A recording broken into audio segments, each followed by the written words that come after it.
ગઈકાલ તારીખ 15/5/2024ના રોજ વોટ્સએપની અંદર એક પોસ્ટ ફરતી થઈ છે, જે પોસ્ટ ઇન્સ્ટાગ્રામની user ID MT week Pulsar 150 અને ઇન્સ્ટાગ્રામ પ્રોફાઇલના નામ ઋત્વિક પટણી લખેલું છે, જેને પોતાના હાથમાં તલવાર રાખી અને અન્ય બે ઈસમો તેની સાથે ઊભેલ હોય તેમની પાસે લાકડી જેવા હથિયારો રાખી અને પોસ્ટની ઉપર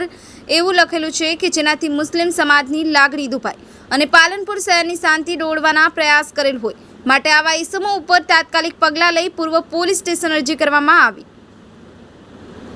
ઝુલ્ફિકાર મકરાણી। આજે પાલનપુર શહેરની કોટ વિસ્તારની અંદર ખૂબ શાંતિપ્રિય માહોલ હોય અને શાંતિપ્રિય માહોલની અંદર લોકસભાની ચૂંટણી સંપન્ન થઈ ગઈ છે, પણ અમુક સમાજના લુખ્ખા તત્વો જેને કહેવામાં આવે એને પાલનપુર શહેરના કોટ વિસ્તારની શાંતિ રાસ આવતી નથી એવું લાગ્યું।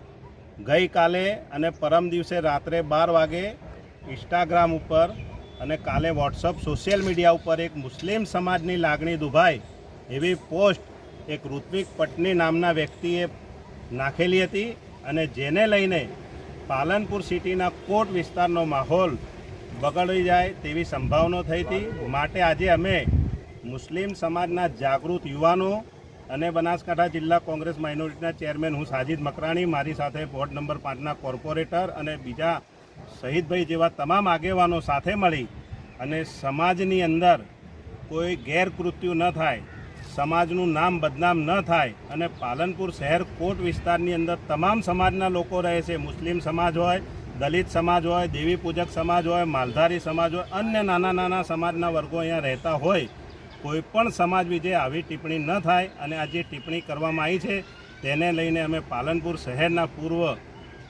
વિસ્તારના પીઆઈ શ્રી પટણી સાહેબનું આજે રૂબરૂપ ધ્યાન દોરી એમને લેખિતમાં ફરિયાદ આપી છે કે આવા ઇસમો ઉપર તાત્કાલિક ગુનો દાખલ કરી એમને અરેસ્ટ કરી એમને